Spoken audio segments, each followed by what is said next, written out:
Hello. So this is exciting today.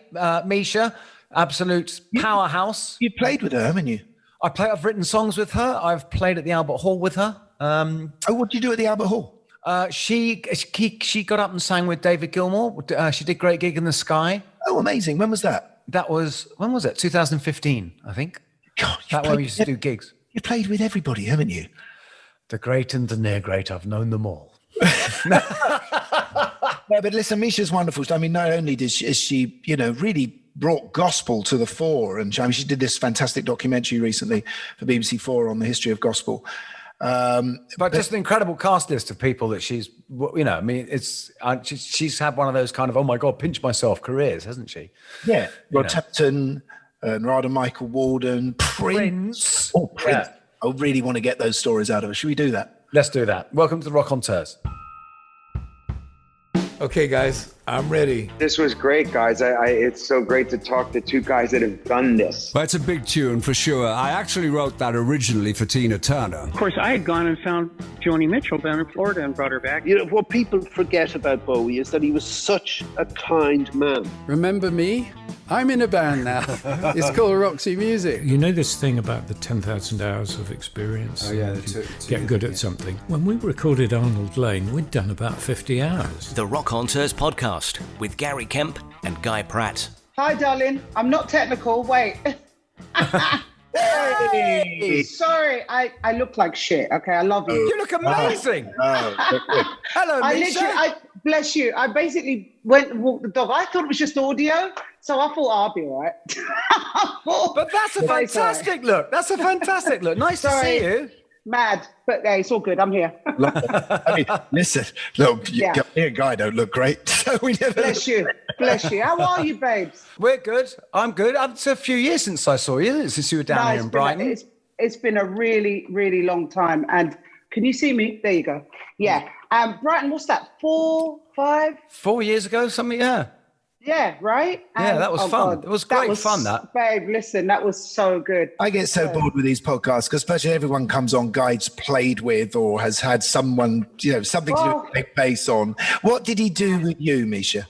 He's very good. My God. He's a very talented man. We were working with the Freemasons from memory. Yeah, it was the idea. It was a disco project. And the idea it was meant to be like this sort of a box of lost tapes found from the power station in 1979. It was a great lost Bernard and Nile project. We came up with about 3 or 4 songs, which are great. But then the songs were really good, actually. And it's just a shame we haven't done anything with them because they were really, really good. But they were brilliant. But you know how these things are. I like the artistic concept. You're trying to do songs that sound like lost tapes, and they actually do get lost. We're method. We're absolutely method. We don't mess about. Yeah, and we lost them. And how has all your year been? You had an album out, I know, and a documentary out. But what's the reality of it? Because a lot of that must have been recorded before, I'm sure. No, it wasn't actually. I tell you what happened. Literally, I made that album in 3 weeks. Literally, I made the album in 3 weeks. And it was when the first lockdown stopped. We had that window, if you remember, in September. Mm-hmm. And I literally got everybody in, and Brian Rawlings produced it. And, I just went back to the old days, how church was for me when I was growing up. We didn't have this kind of new sound in gospel music that you get now, this contemporary sound. It was proper old school, and I remember that, and I prefer that gospel. So I went with that approach with the album instead of going for the new sort of sound. You need to explain that a bit more, I think, because I'm not sure the difference between the old school and the new school. Okay. Well, the new school is what you would probably say is like Kirk Franklin. You know Kirk Franklin? Kirk Franklin. I would just say like yes. Mary. Yeah. Okay. Mary Shackles. You remember that song? Yeah. The contemporary gospel sounds like any sort of R&B record is the way to put it. Yeah. I know what you mean. Whereas my old school gospel lineage sort of comes from the real, like, Oh Happy Day, that was a hit in the 70s. And that's the kind of gospel I come from, the old school. And so this was a church, was it in Lewisham, right? Wasn't it where you started singing? Yeah, I grew up, basically, I was born in Islington. That's why I'm still a Gooner. But we moved there. Come on. Well, you can't just say that. I'm an Islingtonian. That's my roots. What street did you live on? Tollington. Is that? Oh, I don't know that, but I know the name now. Where is that going down? Gary, come on! Is it going towards Dalston, Newington Green? What area is that? No, it's going more towards Dalston, I think. I'm not very, I'm really bad. Honey, I was like 5. Oh, okay. I know the road though, because I've seen it a few times when I've been on my travels. But yeah, it's definitely there. It's been there. It was there before me, Gary, honestly. I remember. I know Tollington Road. Look, she did a song called South of the River, not North of the River. You know what I mean? I know. Well, you know what happened, right? Basically, my grandparents who brought me up with my sister and stuff, they basically moved from Islington to Brockley, which is in South London, Lewisham, right? Because you could get more for your money there. And so they went and got this massive house down in Brockley. And then I was moved. It's leafy, isn't it? It's really leafy. Yeah, it's I'm a South Londoner really myself, so... Yeah. You're a transpontidian. Isn't that? I heard that. I think George Melly said that. I'm sure I've got the word right. Well, I'm glad you know it, because I'm not going to try and say it. Well, we'll talk about your gospel album in a bit, I think. We need to get your gospel roots first, because that's your real background. So you're going to church on a regular basis, I take it? Listen, baby, we went to church 7 days a week, okay? What? Yeah, listen, let me tell you how it works. With us, it was choir practice, prayer meetings, it was Bible study, and then we'd have prayer meetings in the house. And there was just every day there was an event. That you didn't have a moment to get bored, put it that way. You couldn't get bored in my house. Or to feel that someone wasn't watching you. I mean, that's exactly kind of what you're being told, right? What faction? What bit of the church? Which arm of the church was your family? My family's New Testament. So New Testament Church of God. Oh, so that's a church. Okay. Yeah, New Testament is a body, right? You got some people that are Baptist. You got some people. Mine is New Testament Church of God. Very big, actually. They're all over the UK. They're everywhere. Scotland, everywhere.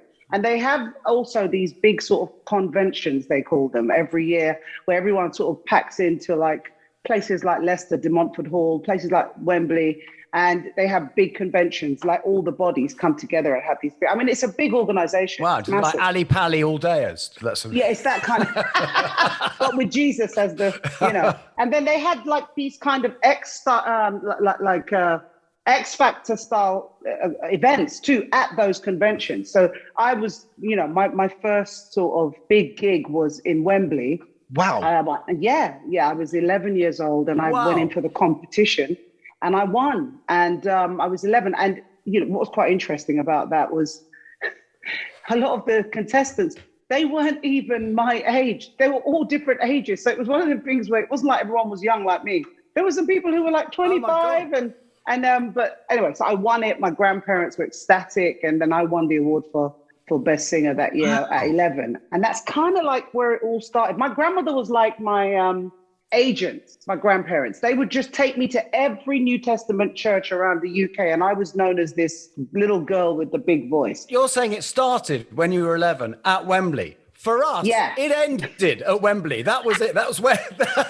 Once you'd done that was it. No, you never say it's over till the fat lady sings. I took my 11-year-old boy to see Santana. This is years ago at Wembley, and we're in Wembley Arena, and I'm saying, look around you, son. I've played here 14 times. Could you imagine being on that stage, playing in front of all these people? Yeah. And Santana has this thing where he gets all the kids to get up on stage at one point. And Mike is suddenly on stage playing a tambourine. And he comes off. He just literally gets handed up onto the stage. He comes off. Very lucky. That wasn't too bad, Dad. Listen, your grandparents must have thought you were a secret weapon to get them onto the top table in the Church of God. I mean, well, that's really what it was. Yeah, it was that. You got it. And I mean, I didn't know that at the time. I was just like, I was the busiest little girl you'd ever known about. I was literally, I was at school in the daytime. And then afterwards, I was running off with my grandparents in the car, driving all around the UK. And, and in between that, I was Oliver in school every year. I was always Oliver. It was just, I just knew that I spent when I was 8 years old, my auntie, because remember, my grandparents had their children at home still at that point. And my auntie used to import all these gospel records from the States. And I used to, if you've ever been into a Jamaican house, you will know that the front room is like a shrine. Like literally, the seats are covered with plastic things on the sofa so that, there's no dirt on them. I mean, it's proper. Like no one's allowed in there in case the mayor comes round or something. Babe, it's actually waiting for the mayor the whole time. Yeah. It's that. And it's totally ready. It's on point. There's nothing that needs to be done. So I had to sort of tiptoe in there and, pretend that, I'd have to watch that no one was around. And I'd put on that, my aunt's records without anybody knowing. I was 8, but I was obsessed with the sound of the Hawkins family, who were the ones who later on had a hit with Oh Happy Day. They had some amazing records. And I used to listen to the record and I used to ad-lib. I used to practice the ad-libbing of the singers on that record at 8. By the time I got to 9.5, 10, I could do a riff like Aretha, everybody, you name it, I was on it. I've always bore people the same stories, but I had this wonderful experience when I was doing The Bodyguard with Whitney Houston. I used to sit in the makeup trailer at 6 a.m. and she used to sing gospel while she was having her makeup done. I mean, that was her warming up. I to be honest, I never found the right harmony to join in. What a lovely woman. Yeah. My goodness. When I knew her, before she became troubled, I knew the best of Whitney in a way. I saw. Did you work with her? No, you know what? I worked with Bobby, but basically before she met with Bobby and I had done a track together that didn't come out as well. But anyway, before that, she invited me. I did a show with her. Back in the day, you used to do this Top of the Pop show in Germany. Don't ask me the name of it, but it was their sort of pop show. I do remember that. There were all those weird German shows. They were all weird. Tommy's. yeah. And you went over there. You went over there for the night. And you stayed there and did the show, and then you flew out the next day or the day after, whatever.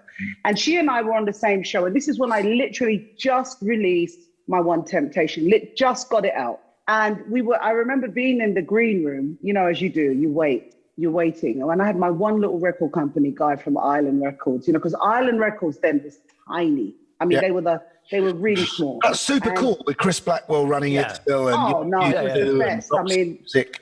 Baby, don't get me started on that. That was weird. That's where it was at. But it was very daunting when you saw other acts with big labels come in with the equipment and think, wow, I could do that. You know what I mean? So I was sat there in the green room, and then all of a sudden this massive limo comes by, and I look out and I'm like, wow, that's a big car. Who's that? And I'm 18, literally just getting in the game. God. And there was all these bodyguards that walked out. There was Whitney, and they came into the room. And I never forget the first moment I saw her, I was like, this woman is better looking in real life than any picture that I'd seen of her. She's absolutely beautiful, just gorgeous, gobsmacking gorgeous. That way where you're sort of like, my gosh, I'm not even gay. And I'm looking at her like, damn, she's like hot. And then she was so sweet. She was giving me vibes, and I didn't know. Oh my God, your whole life journey. Why didn't you just give into it? I didn't know. Babe, trust me. When you just come out of church, remember, I just came out of church, So you know how they are with that. The churches back then, trust me. No, this is wrong. That is against. It was like that. So I'm in there, and I'm not seeing it. Not seeing that she's into me like that at all. It wasn't until she was just so sweet and lovely, and then they invited us for dinner. And it was when we went for dinner after the taping, she started playing footsie under the table. Oh my God. And hang on, Mo. Was Robin not with her? Robin was her girlfriend. Robin was there. Robin was, oh my God. I even ended up going to Robin's, a couple of years later in New Jersey. She's got a beautiful place there. She's such a nice person. Yeah. And, my belief is if she was allowed to stay with Whitney would still be here today. That's my view. Yeah, because I really got on. Robin was her manager and lover, and Robin's great, man. Just a really powerful woman, and so impressive. But still, probably allowed Whitney to play footsie under the table with you. Yeah. Well, you see, by that point, they didn't really have a relationship by then. I think it had been over by then. By then, it was business and friendship sort of thing. They'd already done that. It was already, that was gone. The interesting point you raised just there, Misha, when you said I'd just come out of the church, and because so many great soul singers came from gospel and then had this terrible moment where they switch over to secular and they get untold grief and I'm going to burn in hell for it. Did you have to go through that? Oh God, yeah, I went through hell. I was going through hell in the church before I even left. I mean, in the church, remember, I was becoming this really big star in the church, and they were questioning the style of music I was singing. I mean, I thought the Hawkins family music then was seen as racy. Like I'm telling you about the contemporary sound of gospel now, right? Yeah. Because they were like, their stuff sounded like Earth, Wind and Fire, but gospel. It was killing, you know? And I was just like, oh yeah, I love that. That's great. I love that. And I was singing it in church and they were like, we don't know about that kind of music, you know? Wow. You don't sound godly, you know? So I was getting heat from them. And then I thought, you know what? I'd been up, you know, I'm 15, 16 now, and I'm getting like, you know what? My dad's coming at the weekend, picking us up at weekends and playing Marvin Gaye. He's playing the Isley Brothers. He's playing Gil Scott-Heron. And I'm sat there in the car and I'm going, no. You know what? The gospel thing's cool, right? It's cute, but I need to go here. Let me just ask you about that. So you weren't living with your dad. Did that make that music even more attractive? That your dad lived this mysterious life outside of you? Yeah, because my dad would come at weekends and you know, and I'd see my parents at the weekends and stuff. But when my dad would come, it wasn't just that. It was an education. My dad is, I mean, I get everything from him in terms, I'm not even as bright as him. My dad's written like 3 books. He's a singer. He plays the flute, the trumpet. He's a painter. He's one of those people that you're annoyed about because he's good at everything. And but he's a real educational type of dude, yeah. So he's the guy. He will sit down and say, "Yeah, you know, when Gil Scott wrote this album, he give you the history, the time, the zone." It was an education in the car, and he would be driving through London, and he'd always take us up to the, you know, Hyde Park, and we'd always go, you know, where you row the boats and stuff like that, and you know where you got the art along the wall. That's where my dad would take us at weekends, and we'd go on the boats, and so it was such an amazing event every weekend with my dad, coming from that rigid sort of church thing every minute. It was like, you know, it was an amazing experience. And so when he would leave and drop us off and give us loads of money, which felt like loads of money back then, I would take my money and I would run to Red Records. And I remember tiptoeing up like that because it was so high up the thing. And I would say, "Oh, can I get Tom Brown, please? That new one, Funky for Jamaica." And there you go, give him the money and run home and hide the album under the bed and play it when no one was around. And then the next weekend it would have been Prince. It was like, I don't know, what was the first record I bought of Prince? It was the one where he was in Dirty Mind was the first one. Yeah, that's it. And he had the thing on, you know, the stilettos with the suspenders. Yeah. And the Rude Boy badge. He actually had a 2-tone badge. Yeah, that's really going to be allowed in your house, right? Honey, you know, I hid that one for dear life. Let me tell you, that was right at the bottom of the bed. You know what I'm saying? It was a Jazz Mags, wasn't it? Exactly. And so, you know, that was the kind of thing I had to do, but it was a tug between staying in the church and venturing out. I had that moment where I was like, I knew I had to make a decision, you know? But if you were living with your grandmother and she's your sort of church agent, I mean, how was that? You know, how was that? I mean, you'd have to be really strong to do that, wouldn't you? Well, it was tough because basically, I'm trying to give you everything condensed quickly because it's such a long story. We want the. Love it. You want the whole story? Okay, fine. So basically what happened is that, so Dad would come and influence me now, and I'd start hearing other types of music and being in love with it and thinking, Marvin was the big clincher for me. That was my real, like, I need to get out of this gospel thing now, right? But it was also the church getting annoyed at me for singing music that was a little bit racy. That was annoying me a bit because I was like, well, if it's all God's music, what's the point? I was that kid that was always arguing about what's wrong with gay people, and my grandparents said, well, the Lord said it was that. I was that kid, and I used to drive them nuts. And so anyway, what happened? Did they blame your dad? No, they didn't, because you see, he was just weekends. They didn't blame him. It was just they were strict. It was just that kind of thing. They were really strict, and they didn't say anything about him or my mum or the fact that they were living like in sin, because, you know, for them having a party was living in sin. You know, my mum and dad, they love their parties at weekends. Let me tell you, that house was transformed. You know what I mean? It was like it was party. So you know, they would just say, just make sure you come home on time, and you know, that lifestyle that your parents is living, you can't have that here. It was that high. And it was, you know, but I loved my grandparents because they were fantastic. But at that time, I was on a rebellious chat. I was just like, I've got to get out of here. But you know, but I think there's great value in the fact that you were brought up singing. I think the reason it's so important in that religious community is when you sing, you transport yourself. And if you're connecting great spiritual belief with your voice, then I think your voice can transcend anything that an actor could do. Your belief in it, and that secular gave you that ability to tune in. Marvin, for example, is singing a kind of powerful religious statement. If you're not religious, but a powerful statement when he's singing what's going on. You know, that whole environmental album. Sure. I mean, you're absolutely right. I mean, look, the fundamental thing about coming from the church is that you're always taught from the beginning that this is not yours.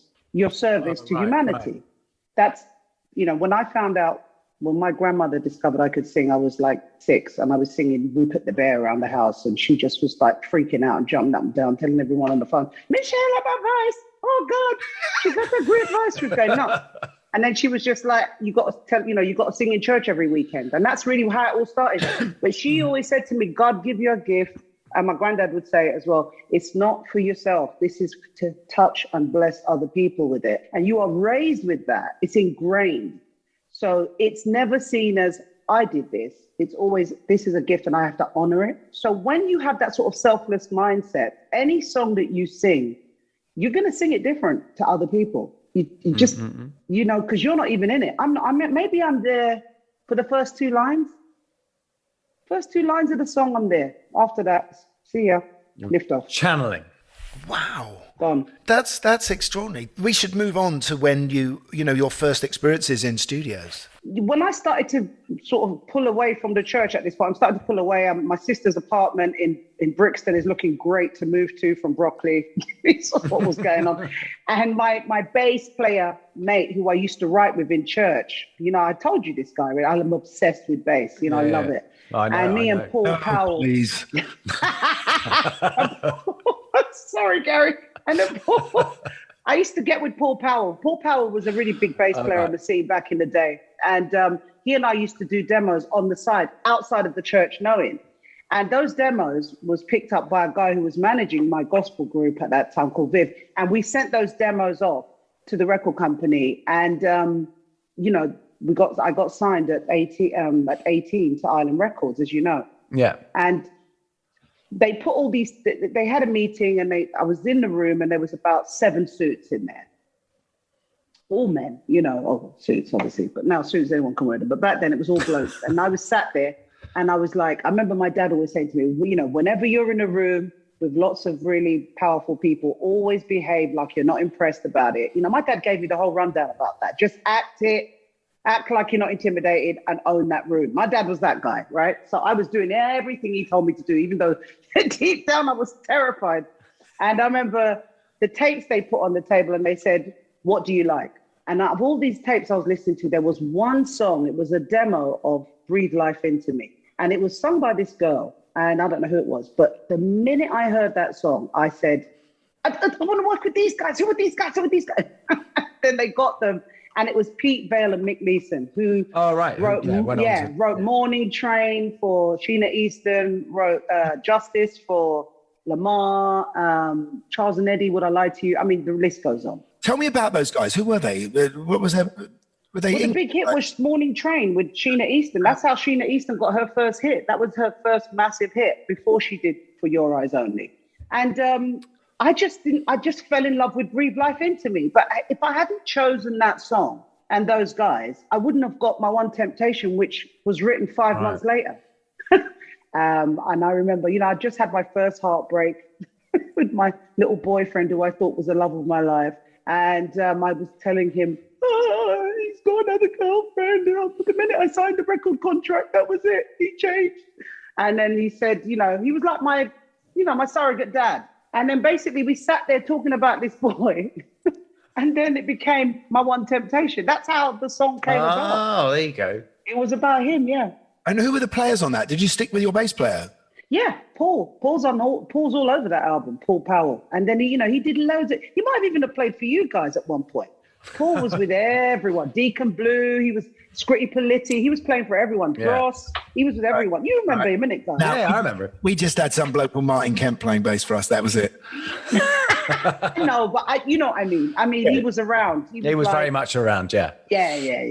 Because everything had then happened pretty fast, didn't it? You were off and running. Yeah, the thing about it was so fast. We just made the record in a couple of months, and then they put it out, and then it went straight top 10. I mean, and just before the record came out, I got invited to a Prince concert at Camden Palace. Right. And he had a private... I'm looking forward to this. Yeah, and he had a private concert. So imagine, I'm getting ready to drop the first record, but I haven't released the record yet. It's just coming. It's building up, And no one knows about me yet. And I get the golden ticket to go to this private show. Remember, I'm in love with this Prince. Was this one of his post shows? Sort of, he'd do a show in London and then go and do another show at Camden. Yeah. And it was, and it was a very private show.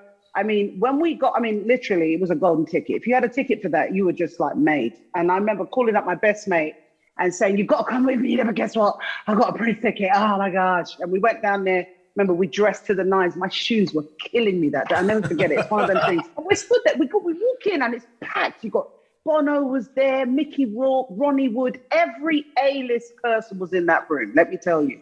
Did I care about them? No. All I cared about was him. Didn't you see me as you were going in the door? I was going, Misha, get me in. Did you? You didn't need me then. No way. He had his phone. He's going to talk to my mum. No, he was massive. No. Basically, we managed to get right to the front, which was really cool. And we squeezed our way in, and we stood there. And he took ages to come, and then finally he came on, and I was gone. The shoes stopped hurting me. Everything was just. I was in heaven. I just saw the guy, And then halfway through the set, he went, "Don't you sing?" I'm like looking, but he can't be talking to me. You sing, right? Oh my God. And then I was just like, yeah. And he gave it to me and started playing Just My Imagination. And it was scary, babe. Because you know what? I've always, that song, I know that song. We all know that song, right? Could I remember the words? Let me tell you, all I could remember was at the beginning. So I held the note. So I went, "It was just." We lost that. You killed everything. You just broke Zoom. We apologize to the industries around the world. Sorry. There's dogs howling in the street out here. It's got. No. It was great, but your phone compressed. It couldn't handle it. I'm so sorry. In the background. We had a glorious Mica Paris note there, and it just. I tell you what. It broke the internet. I tell you what, though. The builders drilling outside your house, Misha, have just stopped. My dog's making a noise, though. Stop it, darling. And basically, I held the note. People thought she was doing a Bill Withers, but it wasn't. It was because I couldn't remember the words. And then he went nuts. He was like, "Hey, oh," and he just went into one. And it was one of those moments you never forget. And I was in all the newspapers the next day. And I'm pretty sure that really helped that single. How did he know who you were? All the years, look, after that, he called up my management and we met in London the next time. And then I met him again in LA. He would just find me. He knew where I was. Every time I was somewhere, Prince was on the phone. He just knew. And in the end, I never asked him. This is the thing, because when you was with him, all the years we used to hang out, I did all the talking. He didn't talk much. You know what I mean? You don't say it. Things where, I mean, it was just like, me, I can talk for Brits. I'm like, and then I just remember, anyway, so I'm in LA. It's a few weeks after. And I say to him, I'm at a club actually, and I'm with, everyone was there, Eddie Murphy, everyone was hanging out there.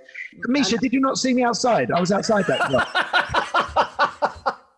And there's our running gag. So sorry. But it sounds like I'm name dropping, but this is exactly what happened. So I'm sat there in the club in LA. Don't ask what club it was. I can't remember what it was called. And I'm sat there, and then this big tall guy walks over and he says to me, "Prince would like you to come and sit on this table." And I just thought, oh my gosh, I'm seeing him again. Wow, this is great. So I walked over. There was these two massive guys standing by a table, and they literally parted like the Red Sea. And there was Prince. Wow. And he was sat there with this, when I say this girl, was the most beautiful woman you'd ever seen in your life. I mean, she looked like vanity, but she wasn't vanity, but looked like a vanity type, that kind of look. Just stunning. And I was just thinking, well, I better move out of the way because, you know what I'm saying? And he turned around and he went, Misha, come and sit down. And I was like, sorry. Oh. And then he said to me, he said, you know, I just love your voice. I love your voice. And by the time he said that to me, I didn't have a chance to say, how did you know who I was? Because it was just, I was in awe. And then he said, you know, I really, you know, you remind me of a young Shaka. That was his line. And then he said, and I said, oh, thanks so much. I said, oh, you know, I'm such a fan. And he said, you know, I'd love to work with you. And I said, I'd love you to work with me. I said, that'd be great. And he said, yeah, but right now I'm doing the Batman soundtrack. And I said, oh, don't worry, I'll wait. It's all right. Yeah, it's fine. It's fine. No, it's fine. And anyway, so that was that. Went to the hotel room. The next morning, got a phone call about 9 a.m. and it was Prince's management on the phone saying to me, Prince would like to send you over some songs. And I thought it was a hoax. And I said, yeah, send it. Great. How did he know what room I was in? I don't know, because we didn't put my name on the reception, but he knew. He's like that. He was weird like that. He knew stuff. Yeah, Went downstairs. order breakfast while you're at it. Yeah, sure. Send me the songs and I'll take some Eggs Benedict. And so I went downstairs and there's the songs. It was, you know, it was cassettes back then. And I went and listened to the songs. And the one that I chose was If I Love You Tonight. And then I ended up flying out to Minneapolis after that. And it was a powerful experience. I mean, you know, I was there. He showed me the vault. I've never been to Paisley Park. Just give us an experience. Is it like Disneyland? That's how I imagine. No, it isn't. It's not like It's Disneyland quite bleak, at all. isn't it? It was actually it's actually industrial very, estate. It's very industrial. Basically, it's in the middle of a massive field. You know, well, Minneapolis is really green anyway. And you feel like you're in the English countryside. It's just green. And then you've got this white cube kind of building in the middle of all this green. And the best description of it really is like Pinewood. It's that vibe. It's quite industrial. But when you walk in there, it's very futuristic, especially for that time. I mean, no one was really doing that futuristic thing back then, but he was. And you felt like you went into some sort of TARDIS thing. You know, it was huge inside, bigger than what it even looked like outside. And I remember when I was sat waiting for him to come, there was these chairs. And I always tell people about these chairs because I've never seen chairs like this. I'm sat in the chairs and the chairs move. You bend the chairs to what you want them to be. And it was all like Mondrian, you know, the artist. Yeah. They were all like that looking and you could bend them. And I spent the whole day like bending and twisting these, but it was wonderful. And then he turned up with cocoa and I think cream, coffee and cream. The two girls, they were his bodyguards. Oh my word. What an experience. So because I don't, because I remember years ago I worked with Candy Dulfer and she told me that she got the call to go and work with Prince at Paisley Park. Yeah, and said it was really great. But she said she turned up there and he didn't meet her and she was just put into a room and given a pager and just told you just wait. And she just sat in this room and at 3 a.m. this pager went off. And she had to go down to the studio, and there was Prince. Really? Yeah. Oh God, I must have been lucky then. I got straight to. I was quite lucky then. You got fast tracked. How was it for you being, you know, only 18, 19 and suddenly having this massive hit and, you know, getting, you know, in America as well? And how did you, this kid from Brixton or Islington? Broccoli, wherever you are. South. How did you deal with that? And how did your family deal with that? Because you're such a family unit you're grown up in and suddenly you're, you know, superstar. Yeah, it was really surreal. I mean, I know that it felt like it was a dream because I was worried. I'm going to tell you the truth that when it first kicked off, because it was quick. Yeah, 1 minute my grandparents were authorizing me to sign this document because I had to have them, you know, I was 17, I was too young. Wow, cool. So I had to beg them to do it and promise them I'd never end up on drugs. That was the line I gave them for them to sign the document so I could have this record deal, right? And the thing was, I didn't expect it to go so fast. I thought you're going to make this record and then you're going to have to make another one and build it up and build it up. That's what I was thinking. And if I get a little bit of attention on the first one, that's great. But it was so fast. Mm-hmm. Literally 1 minute, I'm begging them to sign the paperwork with me. Next minute, I'm on top of the pops. And then my grandparents suddenly were like, oh, it's okay. We believe in you now. It's good. Because I left art college and all that. I was just getting ready to go to art college and all that. And I gave that all up for that. And they were really, really worried. But when they saw me on the telly, that was it. It was all good. I was back on the phone telling everyone. Top of the Pops just changed everything. No one ever asked you, even though it's one afternoon's work for £76.25, something I believe is what you got. But no one ever hassled you about getting a proper job ever again. It was like 7 years of law school in a day. In a day. And the thing is, you can't get a proper job after that, can you? If you when you ever watch replays of Top of the Pops and there's some band you hardly remember and it comes on. He is now working in, a bank somewhere. This fella, everyone's in shock. Oh my God! I know. He did Top of the Pops, and now he's working in a bank. I know. I used to see that a lot. I used to see them working in the airports. That was where I remember seeing M2 like amazing M2 What you remember M2 that band? Great tunes. The guy was like giving me my ticket in Chicago. Do you know what I mean? When I was on tour, it's like, whoa! I was like, what the hell are you doing there? You moved to America, didn't you? Was that a good thing? Was that a scary thing? New York, were you? Yeah, I lived in New York in '89. Is the first time I went to live there. I literally was just turning 19, I think, and I can't even tell. I had this massive apartment overlooking the Hudson, and above my apartment building was Hemingway's daughter. That's where she died. I used to see her in the lift, and Irene Cara. Yeah, Irene Cara lived down the road from me as well. It was really surreal. But you had to live there to tour it. America is so big. When you tour it, you literally have to stay there. And so I started off, I did David Letterman and all of those massive shows, huge. I mean, this song really took off, And then I was on tour but before I did the tour, my first gig in America was at Radio City Music Hall with Ashford and Simpson. Yes. And I opened up for Ashford and Simpson. And I have to give you a story about this because it's quite funny. I'm in rehearsal doing the sound check. Well, not rehearsal, sound check. And I'm doing sound check and I'm thinking, this place is massive. My gosh, how am I going to, Anyway, so I'm there doing rehearsals. Valerie walks past with Nick and, yes, it's lovely to meet you. Very kind of stoic, bless her. And I just thought, wow, that's Ashton Simpson, solid as a rock. I'm like freaking out, losing it. It's like, wow, it's amazing. Suddenly, the day after that, we weren't allowed sound check again. That was it. You're not allowed no sound check. You just, that was it. Clearly wasn't a fan of my voice. Wow. What can I tell you? Did you see the shower room where they cleaned the elephants? In Radio City. No. This is amazing. This enormous shower room for washing the elephants when they used to. Really? Yeah. Oh, boy, I don't know. I don't remember that. I just my memory of that is the Valerie and Nick story, and how the people just went crazy when we started singing because they didn't believe They couldn't believe I was British. That was the thing. How can you be British and sound like that? That was the first thing. So we go, yeah, go ahead. Every song. I'm just like, can't they stop talking while you're singing? They're literally in it. Oh, yeah, that's right. Yeah, that's right. American audiences, yeah. And go ahead. What about your band? Did you take a band with you or was this an American band? I had an American band and they were so good. Oh, my gosh. And hey, I love my English boys. Don't get twisted. But, honey, when you play with an American band, it's a whole nother thing. I mean, these children... They literally all have albums by themselves. They have their own careers.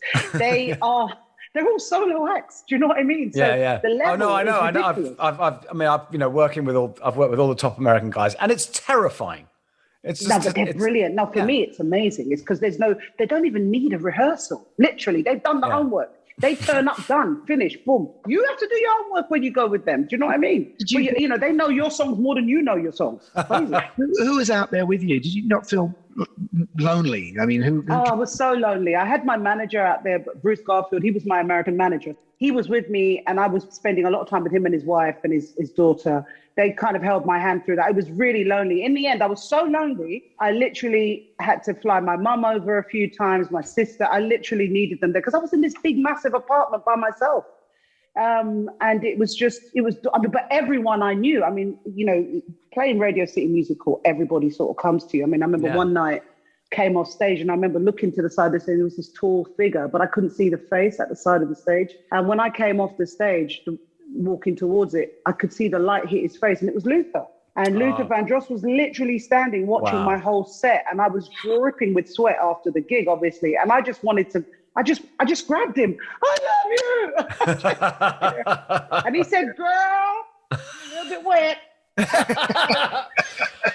Yeah, mind the And I was jacket. like, You went on and after that, you worked with some amazing people. I mean, Yeah, come on. So that next album, you got songs by, and were you working with, you got Narada and Rod Temperton? oh no, you're on the third album. No, I'm on you're third on album. Whisper of Sorry. Prayer. Oh, yeah, okay. yeah. The second album. Are we still on the second? Sorry. Yeah, I know that. it's all That right. was the Prince one. I thought so, but all this Radio City and everything, that was off the back of the second album, wasn't it? Yeah, and I had Nile on there. Nile Rodgers was on the second album. I didn't know that. I didn't know that. Yeah, Nile. Yeah, Nile's on there. Lauryn Hill is on that album before she was Lauryn Hill, basically. I did a bad thing, basically. Like, I went and made my second album completely different to the first one. And my label were really upset with me, basically. But I was on a thing where I'm an artist, you know. I'm all about evolving and growing. So I flew to New York again, went back to live there again, and my American manager held my hand through it. And we found these guys in Brooklyn, and I asked them to write the album with me, which was Contribution. And we recorded it in Unique Studios, and you know, Unique. And so, you know, you'd see everyone in there. And I remember walking in there, and it was a Times Square thing. There was this group of people singing outside, these young people singing. And I remember me and my producer guy, we looked at them and thought, they'd be good on the album, wouldn't they? And we went up to them and we said, do you want to come on the album? And they were like, yeah. And it was like, okay, so they came in. And who was in the choir? Lauren.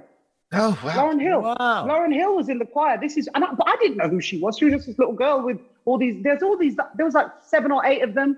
But I didn't know it was only fast forward later. I'm at the Brits and she's just winning her awards and she comes up to me. She goes, you don't remember me, do you? And I was like, what? I said, I love you. I said, you're amazing. She said, girl, I'm on your album. I'm singing background vocals on Contribution. And honey, lo and behold, I went back home that night and there she was. Her name was there. I had no... Oh, wow. She didn't have an invoice or something. It wasn't something terrible like that.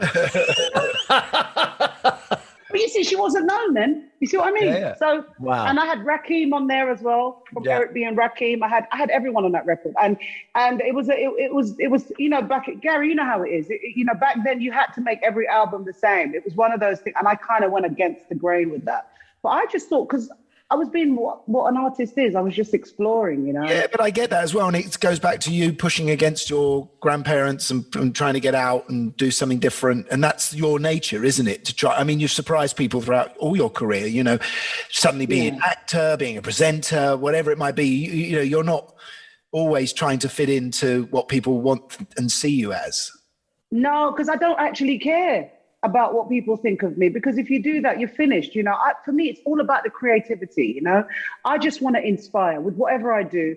Clearly, you know, I think that's the church thing. It's still that thing there. It's still there where I just want people to feel inspired. You've got to raise the consciousness of humanity, you know, with what we do. Otherwise, there's no point, is there? You know, you can't just do it for self-gratification. That's just boring, isn't it? It's habit. True enough. But so let's go to this third album then. So come on, Narada, Michael Walden and Rod Temperton. Yeah, well, I mean, just pick up on that, because Rod Temperton, who he is, you know, he wrote songs, great songs for Michael Jackson. I mean, go through, what's the list, guy? He's from Cleethorpes, and he joined this band Heatwave, and he wrote Boogie Nights and Always and Forever. Always and Forever, and he got spotted by Quincy Jones really early on. And went and wrote loads of songs on Off the Wall. I think did he write Blame? Well, he wrote Thriller. And then I was getting to that.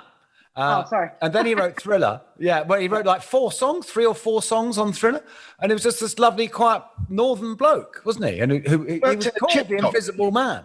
Don't make up Rod to be like this meek guy. Rod was The documentary about him was literally called The Invisible Man. It's not me. No, he didn't like to have be in the public. He didn't want that. But him as a person, he was really charismatic. You know, don't mess around with Rod. Rod was hardcore. How did he write? What was it like in a room with him? Well, let me just tell you how it first happened. So basically, I flew to LA to work with him because I love Always and Forever. That's like my song. Yeah, it wasn't even Thriller. For me, it was Always and Forever. What a tune. And so when I turned up, it was the riots, actually, all kicked off. I didn't realize the riots were happening. I literally just arrived. So you see what I'm like? Everything with me is like a drama. So I turn up, I get into the hotel. I'm looking at the news and I'm thinking, wow, there's some real big riots in LA at the moment. People are really getting crazy. There's a couple of buildings on fire. Didn't think nothing of it. And, knackered. Was this Rodney Suddenly King? The phone rings. Rodney King time, is it? Yeah. So the phone rings, I pick it up. Misha, it's Rod. And he's got a really thick northern accent, like proper northern accent, right? Goes, "You've got to come out the hotel now." And I'm like, "What? What do you mean? I just got here." He goes, "I've got the driver. I've sent the driver over to you now. Your building next door to you is on fire." I mean, wait a second. Is that the building that's on the TV right now? Yes. Did you not see me outside? It's terrible. So basically, I ran down with the bags, get in the car. The car is swerving in between fires on the street. It was you could make it up. He's up in Mulholland Drive. Yeah? So I get to Mulholland Drive and I turn up, I knock the door and he goes, "Oh, thank God you're all right." And he goes, "Now what do you want?" That's the first thing Rod said to me. "What do you want?" And I What said, did he mean in terms of song or a cup of tea? yes, it wasn't like, "Come on, have a cup." Or fire He goes, extinguisher. "What do you want? What do you want?" Just like that. That's how Rod is. He was really like, hardcore. Black and white, no gray. And I just went, "Well, I really want you to get me a song like Always and Forever." And I know that really moved him because everybody was kind of asking him for Michael Jackson stuff. And here I was asking him for something that he's beginning basically. Yeah. And I knew I got him at that point. He was melting. Do you know what I mean? Bless him. And then he said, "Okay, give me a couple of days." So I stayed with them and I stayed at their house because we were overlooking, Mulholland is so high up. Yeah. And also Mulholland is so far up. You literally have a view of the whole of LA. So, we saw all the fires and everything, but we were up the top. And I stayed there. And 4 days later, he came in with this song called "You Put a Move on My Heart." That song is unbelievable. It's such a great song. And that started our friendship. And Rod and I made an album 2 years ago, just before he died, and it hasn't come out. That's how long our friendship went on for. Oh. I don't know, but Rod and I and Kathy, his wife, we were friends for up to his death. No. Well, no, I just wondered if you sat in the room while Rod was writing. Did you ever watch him write? Yeah. But the first because that wasn't. He wrote 4 songs on that album. We were in the studio with the other ones. Yeah, he's got a little keyboard. And, it's the process of talking. First we talk about the stuff that's going on with me. He's very much he's very much like Pete Bell in the same way that they sit down and you talk with them about what's going on with your life. Remember, you're their muse. It's that kind of vibe where, you co-write in the way of your story. So you're singing your song, which is pretty Yeah, exactly. And, so me and him are there. I'm telling him about what's going on with whatever's going on with me at the time. And this inspires him then to, start the chord process. And he writes with the piano first because he's a proper keyboard man, really. And that's how he starts the process. And that's how we started the first song anyway. And then after that, we were in the studio every single day. And I think it was 4 songs. And I stayed with him for that. But he's not like Nada. Nada had a team of people working with him. Rod is by himself. Right. Rod is literally one-man band in his room, a very big room, and massive. And he's by himself with his keys. Misha, we have to jump a little bit because of and you take on acting as well at some point in your career, and you end up doing like music. Well, like me, yeah. I mean, I sort of started doing that as a kid in Islington with Anna Scher, but you this would have been new for you, right? So how did that come about? And how did it feel? Well, the thing is, I wasn't that new to it. It was 94 that I got my first role in a theatre production. It was Clark Peters that put me on this show called Sweet Lorraine. But no, so he was the one that put me forward for that. And that was my first sort of venture into acting. I was terrified of acting, as I still am. It's not like I'm over it. I'm still like, but as I said, the only reason why I've ended up doing loads of things is because I'm not scared to look like an idiot. Do you know, I'm not afraid to look silly, but I'll only do it once. And if I'm really rubbish at something, I'll never do it again. But that was my sort of entry into it. And then I ended up doing Chicago. And then I did... Did you play in Chicago? Mama Morton, yeah. Morton. I played Mama Morton. And I did that. And then I did... what else did I do? Oh, I've done so many theatre productions. And then I did Fame. Sorry, I did Fame. I was in Fame for like 2 years. Yeah. I've got a suspicion that it really appealed to you because in a way it's a bit like the old church group that you belong to, you know, where you're turning up. And what I love about theatre is the family that you end up having around you. And you're all sitting in the same space if you're doing a musical, but you're all taking great risks in front of each other. And it's all for the higher purpose, isn't it? It is. I was really lucky with Fame because I had a really good bunch of people. They were just, I mean, was it Georgie Porter, who's amazing? She's such a fantastic girl, and all the people in the cast were fantastic. It's lovely if you get a good cast. You know, it can all go the other way if they're not. It's the same as a band. It's the same as a band. Yeah. You know. Yeah. But it was great. I had a great time with them. And the thing was, for me, I'm going to say, really, it's about being able to sing every night. I get off on that. I need to be singing all the time. When I'm singing, as I told you, I'm literally in another place. I'm gone. I'm not there. Yeah. Yeah. So your theatre thing has to involve singing, right? Doesn't it? Oh, yeah. I'm not about the straight stuff. No. I've done it. I've done a bit of straight stuff. I did Agatha Christie. I was like, I was a villain in that, in Agatha Christie. And then in EastEnders, I was a villain in that as well. Absolutely terrified, Gary. Let me tell you, I was literally wearing a nappy. I was terrified. I'm like, and did you... What are you doing, Mish? What are you doing? But that's exactly what I was going to ask you about, because is there... You know, I like doing what you do. You know, I like jumping ship and doing other things. And is there an element of you that thinks, what I really want to be doing is making records and maybe I shouldn't be over in this? Or is it all entertainment for you and you're enjoying plugging into all these different things and challenging yourself? I like to challenge myself because I think that the process of making records can become incredibly boring. To come back to it after I've gone off and done a Radio 2 series or a TV or a film, I come back to music and I feel like I'm new again with the music again. It feels new. It feels like I'm doing a new thing. It's fresh. I think when it becomes that kind of, you know, the process, you write the songs, you make the record, then you have then you wear a nappy because you wonder if people are going to love it. And then you've got to go all over the telly and try and promote it and try and get a telly to promote it. It's, our age, it's not easy. And then, then you go on tour and then you do it all again. Yeah. So, for me, anything that feels monotonous, I start to die inside. For me, when I go back to music, which is every couple of years, it's always like, oh, yes. Oh, gosh, this is why I do what I do. And I fall in love with it again. And it feels like I'm a virgin going into it again. And here I am, 34 years later. It still feels fresh as a daisy. I just literally came off tour with Fame when I went COVID came after that. But then I came off tour with Fame, went straight to Memphis, shot this documentary, The Gospel. Oh, yeah. According to Mica. Yeah. And when that came out, Warner came and asked me to make a record and to make, some records with them. That's how that all happened. I wasn't planning on putting out a record. It all happened after the documentary. And how did that feel? Because this is about the story of gospel, right? The documentary thing that you did. And how did that feel like a real sort of coming home?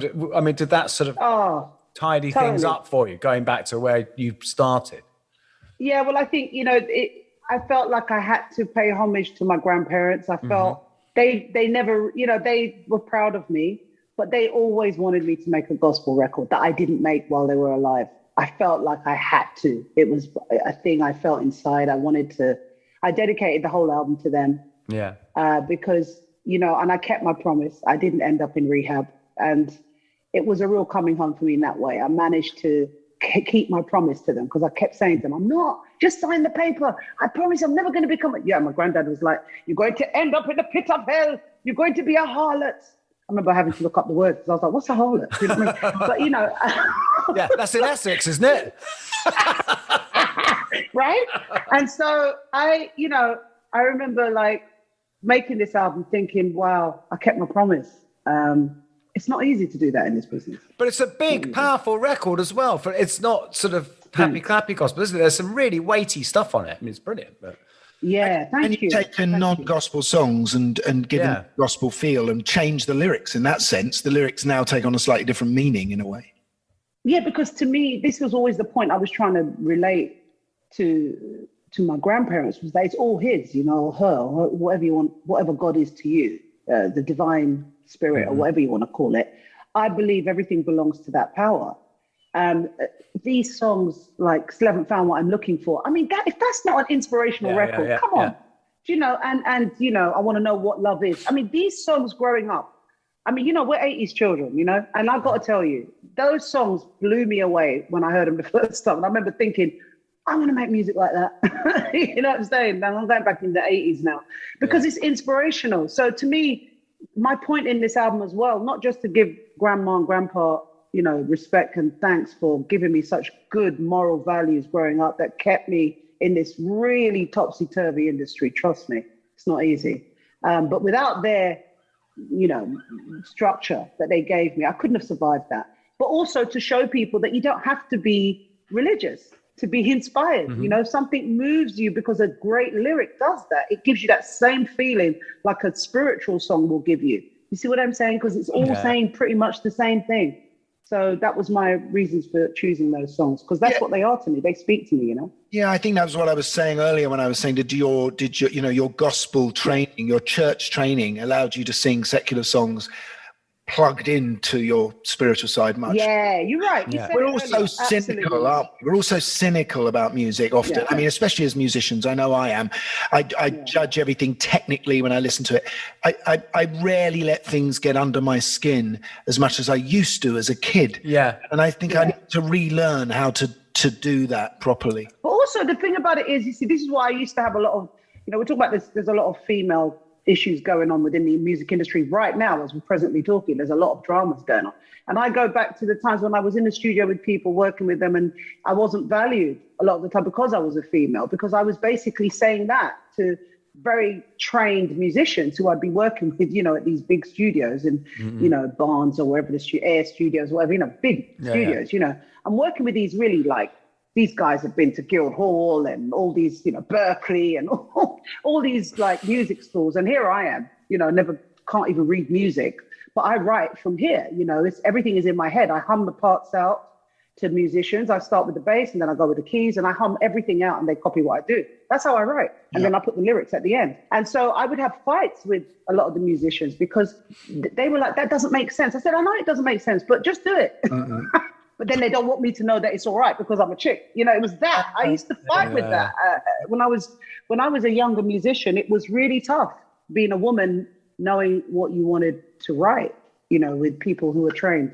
You know, we have to say congratulations to you on your MBE, which you got last year. Thank you.